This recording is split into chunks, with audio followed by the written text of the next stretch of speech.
Hello everyone. Am I audible and visible? Somebody please ping me so that I can begin with today's session.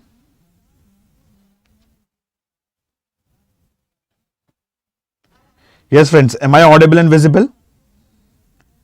The session won't be lengthier, but it's a very important session because here we are going to discuss important Famine commissions such as Colonel Baird Committee. Then comes Strachey Commission, Lyall Commission and so on. And these recommendations are very important.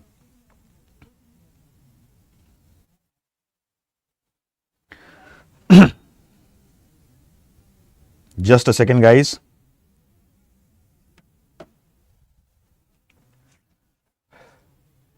Yes, Sunita ji. Good noon. Okay, thank you. So, my friends, the session won't be lengthier. It's a small session of 25 to 30 minutes. But here we are going to discuss important Famine commissions, and these Famine commissions are very important from the exam perspective. So stick in the video till the end. Clear? Now, let me ask you a very simple question. And the question is, what were the reasons for famine during the time of the Britishers or during the colonial era? Yes, take a guess. Please keep the session interactive, my friends. Just take a guess.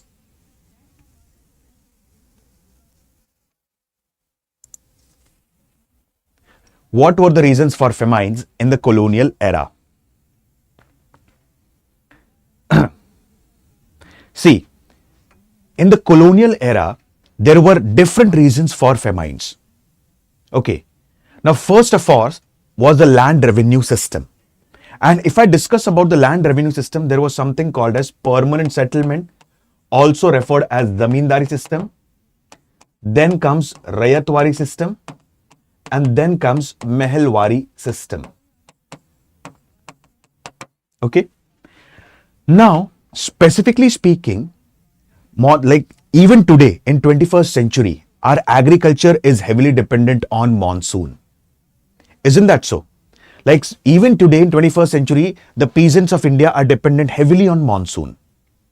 And at that time, recurrent failure of monsoon was one of the basic reasons for famines in India. Apart from this, lack of irrigational facilities or irrigational works done by the Britishers in India. Isn't that so? Now, let me give you a very small example. Let me cite certain instances from the past, ancient Indian history. Like, it's not that during the colonial era, we had the situations like famine. Famine-like situations were also prevalent during the ancient period, during the medieval period. Correct? Like, although a book called as Megasthenes Indica, it narrates that there have been no famine in India so far. True. But still, there are other historians and a book called as Paristhiti Parvan written by Hemchandra. And it's mentioned that during the reign of Chandragupta Maurya, there was a famine in the region of Patliputra. And Kautilya's Arthashastra, which is a book on political statecraft, which is also called as the first book on geopolitics, which is divided into 15 adhikarnas, consisting on 6,000 shloks and divided into 380 karikas, mentions about the relief measures taken by the rulers to overcome the situation of famine. So there's a separate chapter on natural calamities, like how one can deal with fire-like situation, how one can deal with situation like famines and floods. So there's a separate chapter dedicated in Kautilya's Arthashastra. If we go back to Sangam age, in Sangam age you will observe one thing. One of the Chola dynasty rulers, Karikal, he had constructed a dam referred as Kalanai Dam on the banks of Kaveri river. The reason being, so that if there is a situation like famine, peasants can easily overcome that situation. Let's dive into the medieval period. Muhammad bin Tughlaq. Many historians regard him as a wise fool. But although many historians regard him as a wise fool, he has undertaken certain steps for development of agriculture. In fact, he had started a separate department of agriculture referred as Diwani Kohi department. He had undertaken he had undertaken steps for improvement of irrigation facilities. Muhammad bin Tughlaq was succeeded by Firoz Shah Tughlaq, and Firoz Shah Tughlaq had constructed more than 845 canals for the purpose of irrigation. And there's a Persian word for canals, and that Persian word was referred as Rajwah. So famines have been there in ancient India as well, medieval India as well, but the rulers have tackled that properly. But why were Britishers not able to tackle the situation of famine?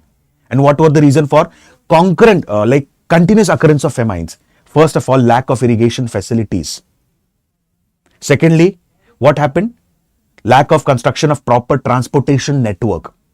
Now I'll give you a very simple example how transportation network is correlated to mitigation and rehabilitation. Okay? Specifically speaking, I'll give you a very simple example. Suppose there is a famine-like situation or a flood-like situation in the region of Delhi. I'm giving you an example for easier understanding of the concept. In such a situation, it becomes quite easier for the government to mitigate the people. Simple words, to take the people out of this situation. Why? Very simple words, Delhi is very well connected with the airways, railways and roadways. So lack of transportation facilities was also one of the reasons that Britishers could not be able to mitigate the situation of famine. This system, permanent settlement, Rayatwari system and Mahalwari system. As a part of permanent settlement, Zamindar acted as a middleman between company on one side and the peasant on the other side. He used to collect the revenue from the peasant, keep his 11% commission, and 89% of the revenue was given to the company. Apart from this, there was sub-infeudation of land.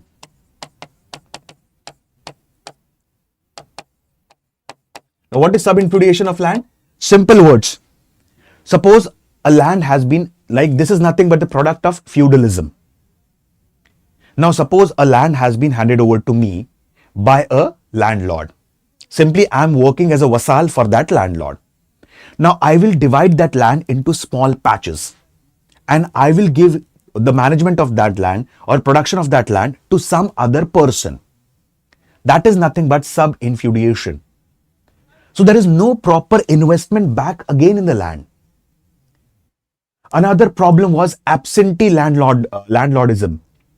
Landlord himself was not present. So at that case, whatever money was accrued, it could not be reinvested in improving the fertility of the soil. Rayatwari system. The revenue was directly collected from the peasants. But in such a situation, the land revenue was very high. And Mahalwari system, it was collected directly from a particular village. Commercialization of agriculture was one another reason. The reason for mitigation of the famine. A very simple example I'll give you. There are basically agriculture is of two types, subsistence agriculture and commercialized agriculture. Yes, Shlok, thanks a lot. In subsistence agriculture, I will cultivate those crops which are useful for me for sustaining my livelihood. But in commercialized agriculture, I will cultivate those crops which are important from the economic perspective, which are high in demand in national as well as international market. So, precisely speaking, peasants were forced to cultivate commercial crops. Tobacco, poppy, opium, sugarcane. And this completely, the land became barren. It became completely infertile. So, in the coming years, Britishers had come up with different commissions to mitigate the situation of famines. And the very first commission was Colonel Baird Committee. Now, it was appointed by the government in 1860-61 to investigate the causes of famine in Delhi-Agra region. But whatever recommendations were given by Colonel Baird Smith, these recommendations were not at all regulated or implemented at the grassroots level. So, it can be said as specifically, at least they have taken efforts of drawing their attention towards a situation like famine. So, it could not put forward any significant recommendations. Moving ahead, George Campbell Committee. In fact, George Campbell, he was very closely associated with the peasants. If you study about Pabna unrest, the peasant revolt, okay, we had seen about different peasant movements. In that, we have also seen the Pabna unrest. Okay, so as a part of Pabna unrest or as a part of Pabna revolt, you'll observe one thing. Okay, Pabna, it is located in Yusuf Shahi Pargana, and here Zamindari system was there. So apart from the recorded land revenue, Zamindar used to extract huge amount of money from the peasants. And peasants said that we are not going to pay single penny as a tax. We are not going to pay the enhanced rates. And those peasants who were not paying the rates or the enhanced prices, their land was being seized by the Zamindar. So there began an unrest which is called as Pabna unrest, which took place immediately after what we say Indigo agitation of Bengal. At that time, Sir George Campbell, he suggested the peasants of Pabna that you should knock the doors of the court, go by the legal means. Okay? And at that time, the peasants of this region went for resource pooling. They collected funds and they knocked the doors of the court to get justice. So George Campbell was very closely associated with the peasants. And George Campbell committee was brought in to investigate the causes of famine in the region of Odisha. In the coming years, R.C. Dutt-ji has written a book called as Economic History of India. And in that book, it has been specifically mentioned that as a part of Odisha famine, it had impacted many regions. But the major impact of that famine was in the region of Odisha. And approximately 1.3 million people died during the Odisha famine. Okay, 1.3 million people. So this has been mentioned by R.C. Dutt in his book Economic History of India. Way back in 1833, there was a famine in the region of Guntur, Andhra Pradesh. And the population of Andhra Pradesh at that time, population of Guntur at that time was approximately around 5.2 lakh. 2 lakh people died in the famine. So when George Campbell, he was brought in to investigate the causes of famine in the region of Odisha, he gave certain recommendations. First of all, government responsible for creating famine-like conditions. Okay? I'll give you a very simple example. We'll try and understand these things with the help of examples and correlation.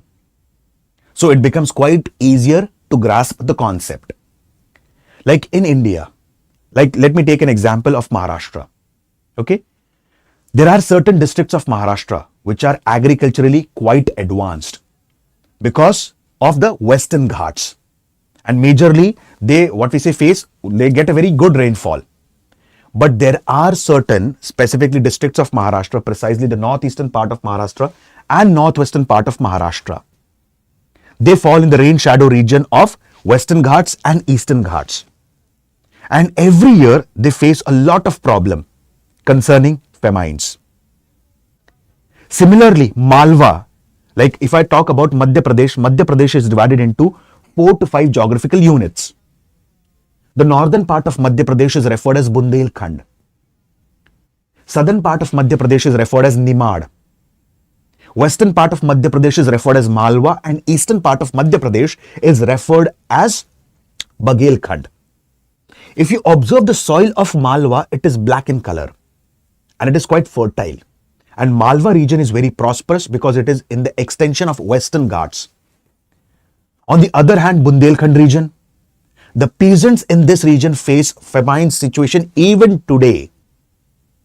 Okay, forget about during the colonial era. Even today, the peasants of Bundelkhand are facing the situations of drought and famine. And in such a case, it is the responsibility of the government to take actions for upliftment of the peasants. So, who has the responsibility? Government. It recommended government should carry out relief measures during famines. Committee recommended steps should be taken for employment generation immediately. I'll give you a very simple example. As a part of disaster management, you'll study one thing, one concept which is called as mitigation plus rehabilitation.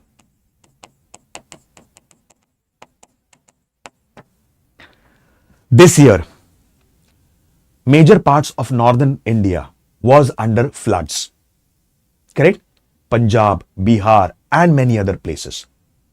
So what is the ethical responsibility of the government at this time? First of all, make sure that people are taken out of this situation. The plight of the people is mitigated. And secondly, many people's livelihood have been disturbed. It is the responsibility of the government to sustain their livelihood by going through process of rehabilitation, create employment opportunities for them. So here, George Campbell Committee focused on two major aspects: mitigation and rehabilitation. And secondly, government should take ethical responsibility of famine-like situation. Yes, Shlok, perfect. Ensure relief measures for the peasants. So these were the recommendations given by Sir George Campbell Committee. Okay. Many a times UPSC has a tendency to ask a direct question.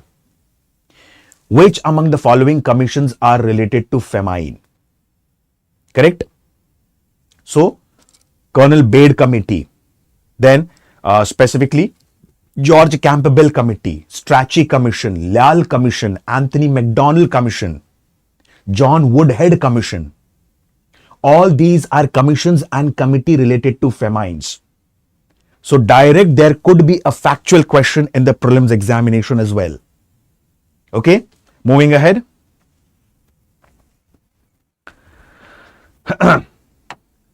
Strachey Commission, the most important one. Okay, like it is believed that as per the book of R.C. Dutt, Economic History of India.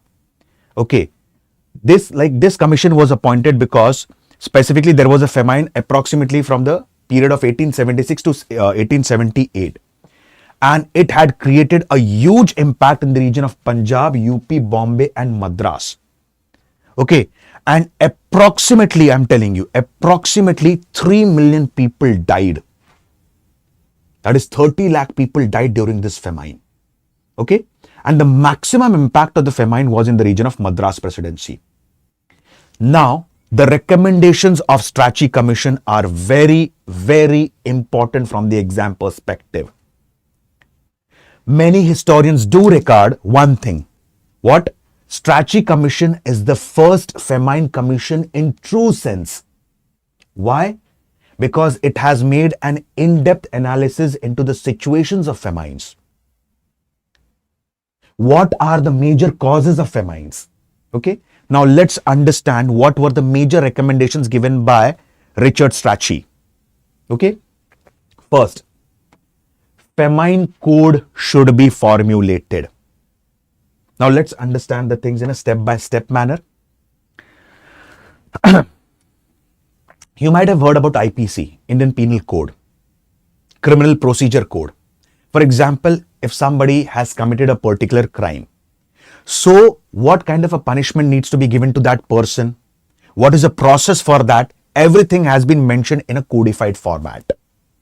Similarly, if there is a famine-like situation, there should be a proper process in a codified format that needs to be mentioned in a written format. So famine code needs to be created and the code needs to be divided into 4 parts. First, deal with the government measure during normal times. Now, I'll give you a very small example. Every year during the monsoon season, there are many accidents, and the reason being potholes. And government knows about this. So in such a situation, what is the responsibility of the government? Before the onset of the monsoon, we should go again for the maintenance of these roads. If there are any potholes, they needs to be fixed. Correct? So what measures have we taken during the normal times? Isn't that so? Like I'll give you a very small example. COVID-19. Many of us have seen that people planted trees. People gave lectures on planting the trees, reducing the pollution, wearing the mask, sanitizing your hands and feet. What about now? Correct? So we need to understand Here, specifically, what relief measures can be taken during normal times? Correct? First thing. Second part of the code deals with the relief campaign. If the situation like famine arrives, what steps are we going to take? So, I've talked about these steps. First step is mitigation. Second step is rehabilitation. Third part of the famine code deals with duties of officials during the relief measures. Okay, like here officers who are appointed, they should work in a transparent and accountable manner. Correct? Like for example, you might have heard about this in polity, you might have read about this in polity, that I'll talk in a layman's language. Like specifically, there are two funds, Consolidated Fund of India and Contingency Fund of India. So contingency fund is nothing but an emergency fund. Okay.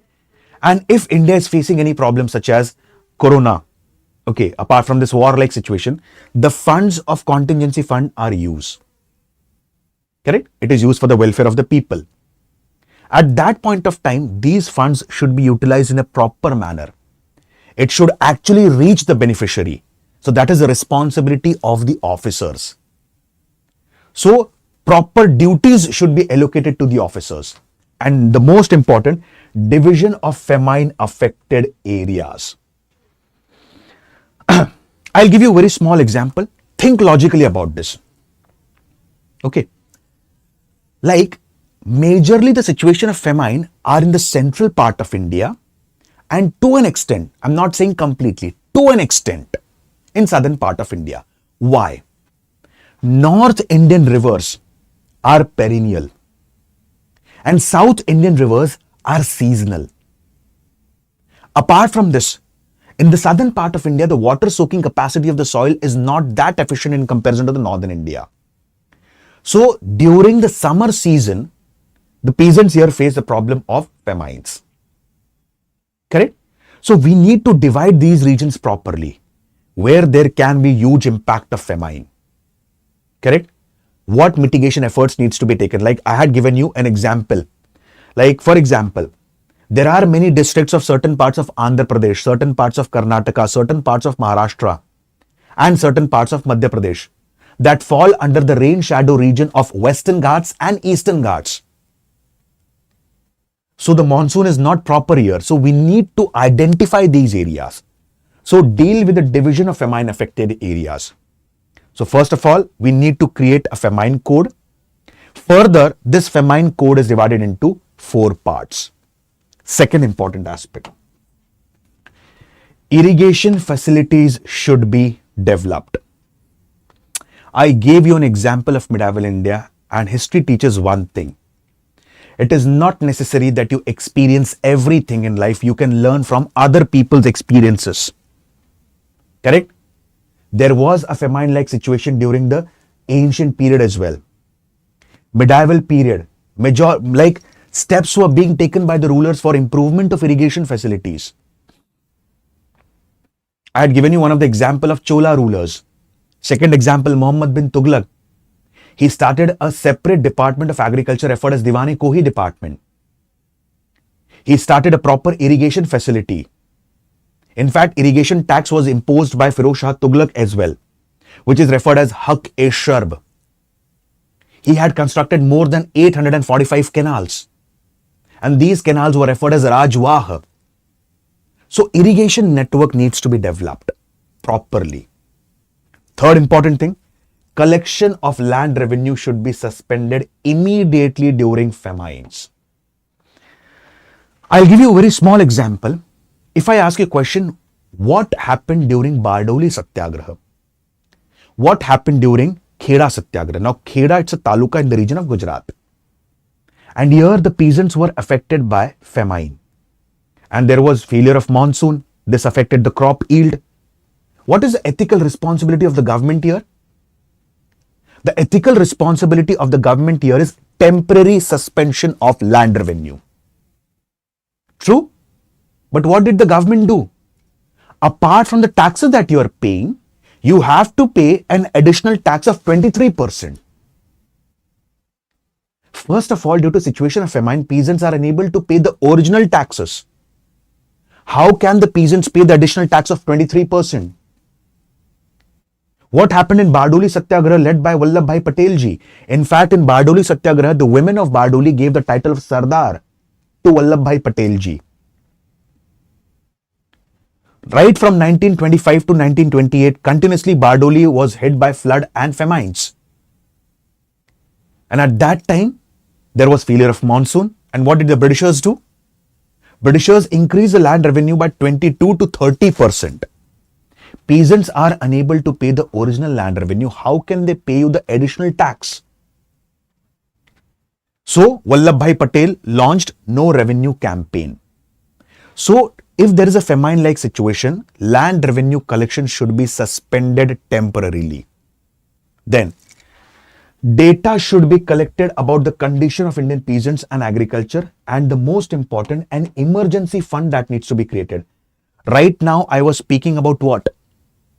Right now, I was speaking about a contingency fund. Correct? So here, similarly, an emergency fund in the name of famine fund should be created. Other important clauses include what? If there is a situation like famine, majority of the funds would be driven from the provincial governments, and if necessary, central assistance would be given.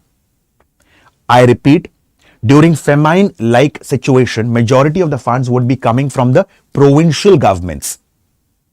And if necessary, central government assistance would be provided. Recommendation of Strachey Commission, you can add this recommendation.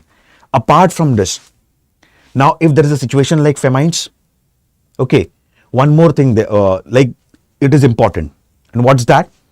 Specifically speaking, many of the cattle are also affected. Because of the situation like famines, cattle do not get proper fodder and food. In such a situation, the cattle need to be moved to which place? Cattle needs to be moved to the forest areas where food and fodder is available. Correct? I'll give you a very simple example. If you read the tribal movements in India, you will observe one thing. Britishers have also followed one policy in India, and that is environmental imperialism. What was that? Specifically, three things are very important for our tribals: Jal, Jungle and Zameen.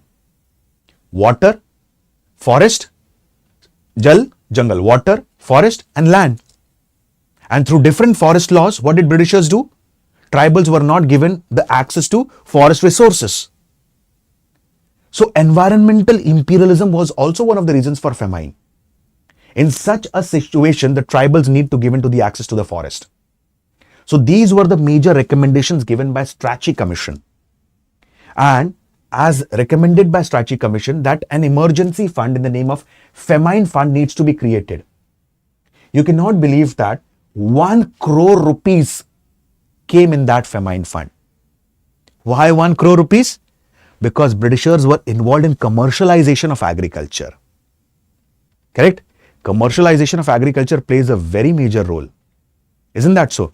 Indigo, poppy, tea, because all this is going to impact their agricultural activities.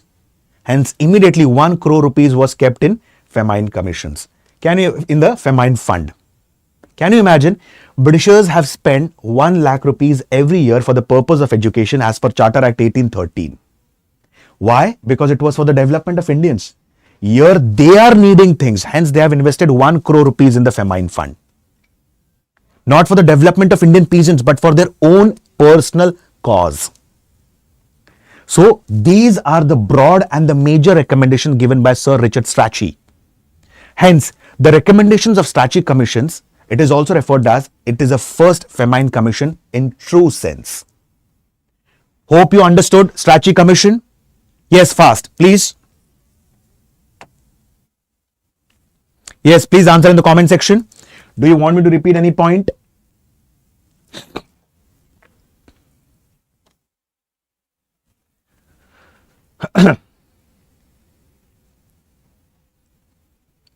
Okay. The video, like it will extend till more 4 to 5 minutes. Lyall Commission. Now, Lyall Commission, it came up during the time of Viceroy Lord Elgin, and Lyall Commission specifically came in to investigate the causes of famine in Bundelkhand region. around 1896. Okay. Now, specifically Bundelkhand, as I've talked about, Bundelkhand majorly covers certain parts of UP and certain parts of northern MP.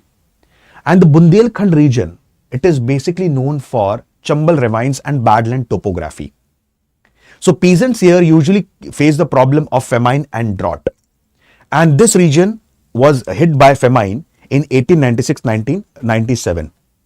And to investigate the causes of famine, Lyall Commission was brought in.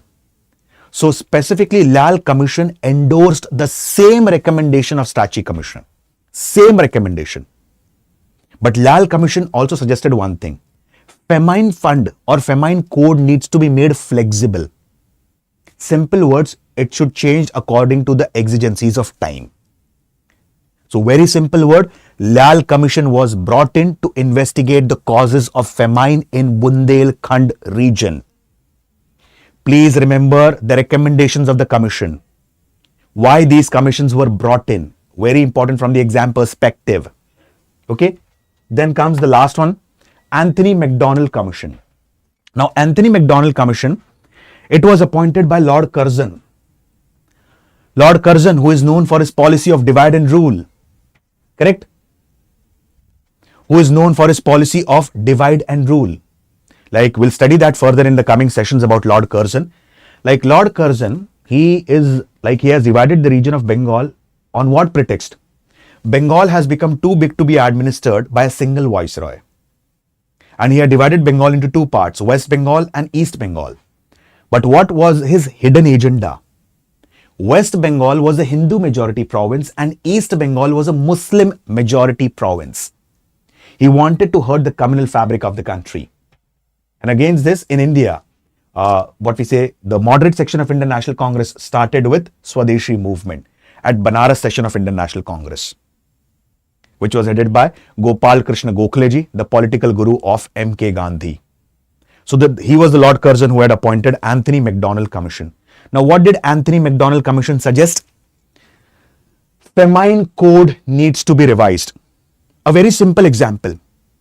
Recently, there have been certain alterations made in the Indian Penal Code. Indian Penal Code was designed way back in 1860-61. At that time, the level of crime was something different. Now, the level of crime is something different and the law completely depends upon the exigencies of time. True? So, law needs to change with the passage of time. So, as Lyall Commission gave the recommendation, there should be flexibility in famine code. Same recommendation was endorsed by Anthony MacDonnell Commission. Okay? Transportation facilities should be improved. Right now, I had given you one of the examples. Lack of transportation facilities, and this example was highlighted by Florence Nightingale. I repeat, lack of transportation was one of the major reasons for mitigation of famine. Lack of mitigation of famine. And this was highlighted by Florence Nightingale. So transportation facilities needs to be improved. Same thing, irrigation network needs to be developed.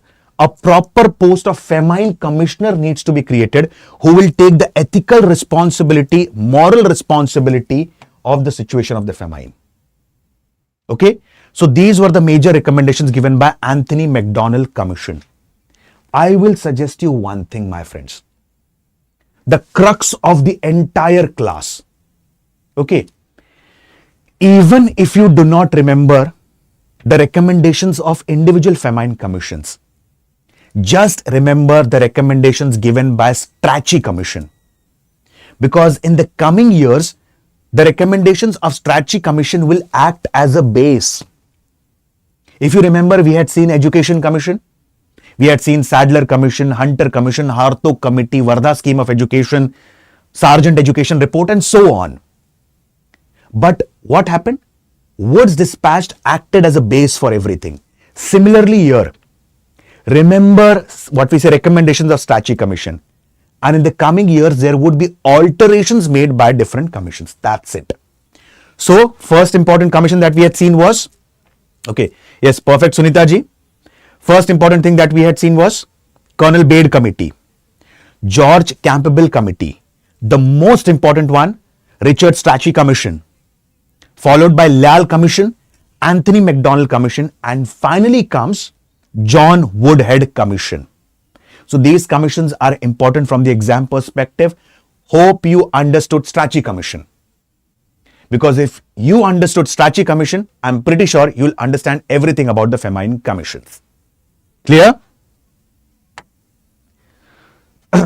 My friends, StudyIQ as a part of Mission Success Sale has come up with a batch on prelims. It's a crash course December batch. Okay. Here there would be complete focus on all the aspects of prelims. Okay. Everything would be taught to you in quite depth and detail from the perspective of prelims examination. Like I'll give you a very small example. Right now I'm teaching history. Here I'm going in a conceptual, factual plus analytical manner. And in these classes there would be more focus on concepts and facts. Okay, which is quite important from the perspective of prelims examination. It's not just with history, geography, polity, economy, international organizations, budget, economic survey, and so on. And the price is also quite affordable, 5499. And use the code Alok Live that is flashing on your screen to get the benefits of these batches. And the sale would be ending on 7th of December 2025. Okay, so my friends, hope you understood specifically the Famine commissions. In the coming video, I would be coming with a short video specifically on Indian National Congress. We'll try and understand about the basics of Indian National Congress. What is safety valve theory? Why did a retired civil servant, Alan Octavian Hume, supported the formation of Indian National Congress? Was there any Englishman who presided over the session of Indian National Congress or no? There were 4 Englishmen actually who presided the sessions of Indian National Congress. Okay. When was the women participation for the first time seen in the sessions of Indian National Congress?